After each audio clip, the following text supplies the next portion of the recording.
अस्सलाम वालेकुम नाज़रीन, मैं हूं तारिक चौधरी और आप देख रहे हैं विजन पॉइंट। नाज़रीन, उम्मीद है कि आप और आपके अज़ीज़ो कारब, आपके दोस्त अहबाब और आप उनके हमरा आपके रोज़ो शब जो हैं बहुत खूबसूरत तरीके से, खुशगवार तरीके से गुजर रहे होंगे। आज का जो वीलॉग है हमने तरतीब दिया है एक नई साजिश के हवाले से, एक नई मज़मूम साजिश, प्रोपेगेंडे की एक नई मुहिम, एक घिनौना तरीक़ाकार। प्रोपेगेंडा मशीनरी जो है एक मरतबा फिर बहुत एक्टिव हुई है और बहुत सी ऐसी मशीनें हैं, बहुत सी ऐसी प्रोपेगेंडा फैक्ट्रियाँ हैं जो कि आजकल 24 घंटे काम कर रही हैं, मुसलसल राउंड द क्लॉक शिफ्टों में कर रही है। और वो जो उन शिफ्टों में काम करने वाले प्रोपेगेंडिस्ट हैं, वो जो मज़मूम अनासर हैं, उनको भी सुना है कि उस जो उनकी मेहनत है 24 घंटों की, उसका जो है वो बाकायदा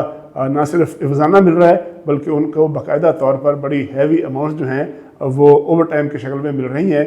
गैर मुल्की डॉलरों, पाउंडों और दीगर करेंसीज की चकाचौंध से कशीद किया गया एक मुल्क दुश्मन प्रोपेगेंडा है, एक बयानिया जो है वो इन फैक्ट्रियों में डिक्टेट होता है और फिर फैक्ट्रियों से जो माल तैयार होता है बाहर निकल कर अवाम के ज़हनों में उसको डालने की कोशिश की जाती है और नई मनगढ़ंत राम कहानियाँ, दास्तानें, अफसाने और किस्से कहानियाँ जो हैं वो तैयार करके उनको फैलाया जा रहा है। आजकल हुकूमत और इस्टेब्लिशमेंट इख्तलाफात का एक रसीला चूरन जो है वो तैयार किया गया है और वो चूरन जो है मार्केट में फैलाने के लिए बड़ी तगोदो हो रही है। वो कोशिश तो इंशाल्लाह नाकाम होगी, लेकिन हमें ये भी तो जानना चाहिए, उन अवामल को समझना चाहिए कि क्यों आखिर एक मरतबा फिर ये अनासर जो हैं सरगर्म हुए हैं। अगर हम देखें सफारी सतह पर, तो सफारी सतह पर जो इस कामयाबियों का ये आलम है कि पाकिस्तान के अगर सुपर पावर को देखा जाए तो पाकिस्तान के एक तवील अरसे के बाद रूस के साथ बड़े शानदार मिसाली ताल्लुकात हैं और रूस के साथ स्टील मिल की बहाली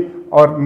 एक नई मिल की स्टील मिल की तामीर के लिए बातें हो रही हैं जो कि इससे पहले नहीं हो सकी थी। अमेरिका जो कि इस वक्त सुपर पावर है, सोल सुपर पावर कहा जाता है। अमेरिका, आपने देखा होगा कि अमेरिकन प्रेसिडेंट जो हैं वो दुनिया के मुख्तलिफ मुल्कों के साथ उन्होंने बड़े हैवी टैरिफ लगाए हैं और ख़ास तौर पर हमारे हमसाया मुल्क पर तो उन्होंने उसकी कमर पर जो है 50% टैरिफ का बोझ लादा है, जिसकी उसकी कमर जो है टूटने करीब है। लेकिन पाकिस्तान वो खुश नसीब मुल्क है जिसकी अच्छी और मौसर डिप्लोमेसी की बनस्बत की बदौलत अगर पाकिस्तान पर जो है सिर्फ 19% टैरिफ लगा है, जो कि हमारे इस रीजन में सबसे कम है। फिर अमेरिका के साथ ज़ेर समुद्र तेल और गैस की तलाश जारी है, हाई राइज बिल्डिंग की तमीरों की बात हो रही है, तजारती एग्रीमेंट जो है वो आज से चंद कदम की दूरी पर है और ये तारीखी एग्रीमेंट जो है वो कहा जा रहा है कि होने वाला है। फील्ड मार्शल सैयद आसम मुनीर जो है व्हाइट हाउस में अमेरिकन प्रेसिडेंट के साथ एक तारीखी मुलाकात कर चुके हैं। चीन के साथ पाकिस्तान के ताल्लुकात जो है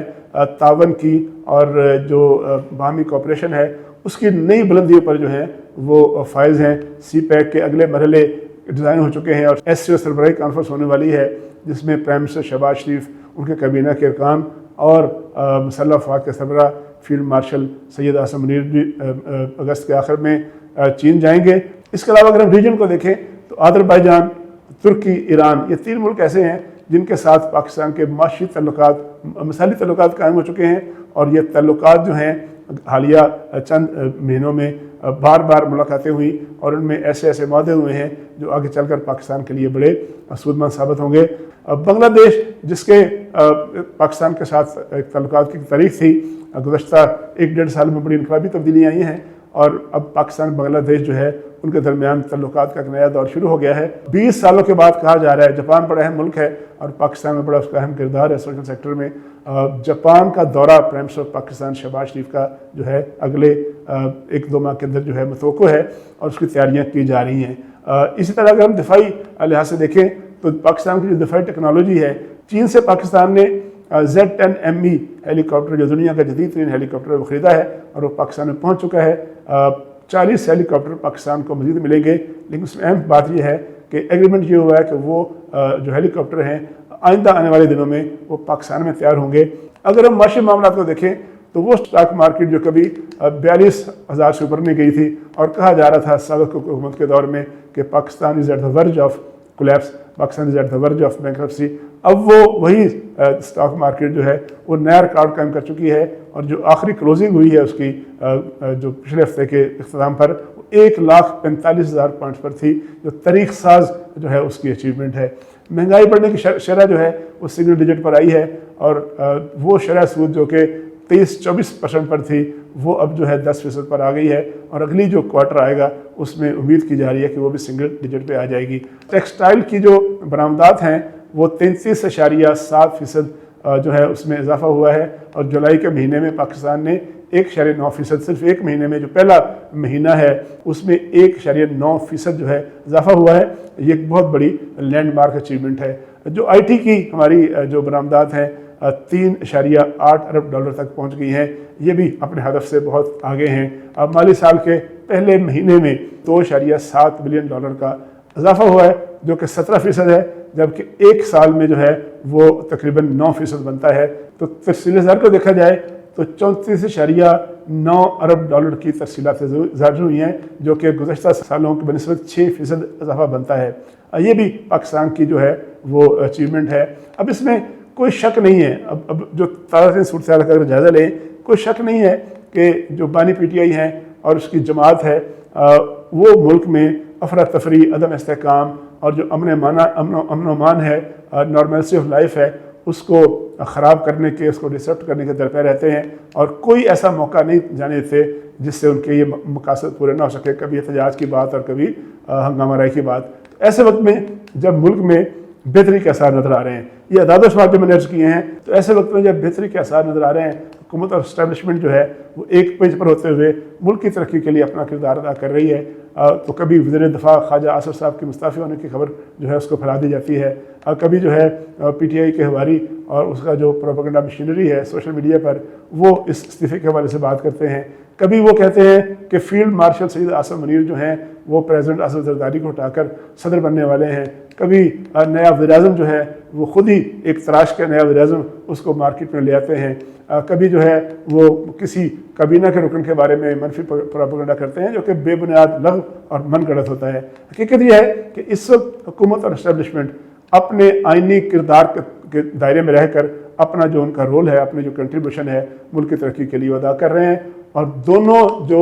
ونگز ہیں، اسٹیبلشمنٹ ہے اور حکومت ہے، اس کا جو مثبت کردار ہے، ان کے درمیان تعاون جو ہے، افہام و تفہیم ہے، اس کی وجہ سے ملک میں بہتری اور ترقی کے اثار جو ہے واضح طور پر نظر آتے ہیں۔ حکومت اس وقت اپنی آئینی دائرہ کار میں رہتے ہوئے آئین پاکستان کے مطابق انتظامی امور، گورننس کے امور جو ہے سر انجام دے رہی ہے، جبکہ اسٹیبلشمنٹ جو ہے آئین کو تابع کرتے ہوئے آئین کے مطابق جہاں ضرورت پڑتی ہے وہ حکومت کی معاونت کے لیے، حکومت کی سہولت کاری کے لیے آگے آتی ہے اور اپنا کردار ادا کرتی ہے۔ دراصل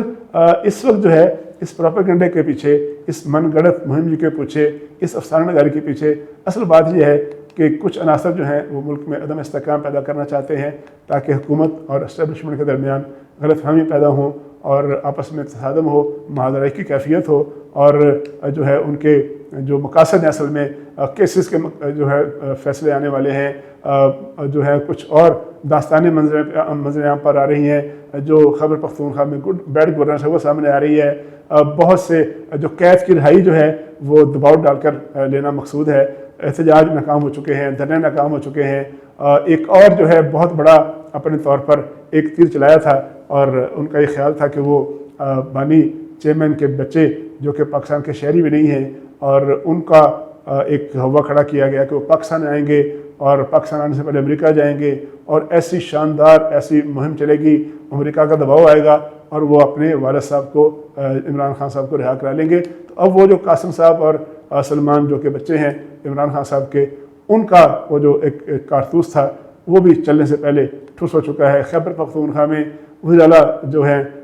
جو کہ امن و امان قائم کرنے میں ناکام ہیں، ان کے نالائکی، ان کی بیڈ گورننس اور ان کی جو ہے وہ بدعنوانیاں ان کی حکومت کی وہ سامنے آ رہی ہیں، اور اب ان کے پاس بیچنے کے لیے کچھ نہیں بچا، سارے تیر چل چکے، سارے کارتوس جو ہے چل چکے، اور اب بندوق ان کی خالی ہے، تیر ان کا خالی ہے، ترکش میں کچھ بھی نہیں ہے۔ تو سوائے اب اس کے کہ جھوٹ اور پروپیگنڈے کا جو ہے وہ بازار گرم کیا جائے اور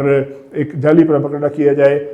داستانیں گھڑی جائیں لڑائی کی، تصادم کی اور اختلافات کی، وہ جو ہے سوائے اس کے اب ان کے پاس کچھ نہیں بچا۔ لیکن اب ان کو شاید یہ معلوم نہیں ہے کہ یہ جو سارے پروپیگنڈے ہیں، جو ساری کہانیاں ہیں، اب وہ پرانی ہو چکی، ماضی کی ہو چکی۔ یہ سارے جھوٹے بیانیے جس طرح پہلے ناکام ہوئے تھے، 2021 لے لیں، 2022 لے لیں، 23 لے لیں، 24 لے لیں یا 25 لے لیں، یا آنے والے دن لے لیں، یہ ساری داستانیں اور ساری کہانیاں اور سارے جو من گھڑت قصے ہیں یہ جھوٹے ہیں، جھوٹے ہیں اور جھوٹے رہیں گے اور جھوٹے ثابت ہوں گے، اور یہ جو بیانیہ ہے تصادم کا اور لڑائی کا اور افراتفری کا، یہ بیانیہ پہلے بھی ناکام رہا ہے اور یہ بیانیہ انشاءاللہ اب بھی ناکام ہوگا۔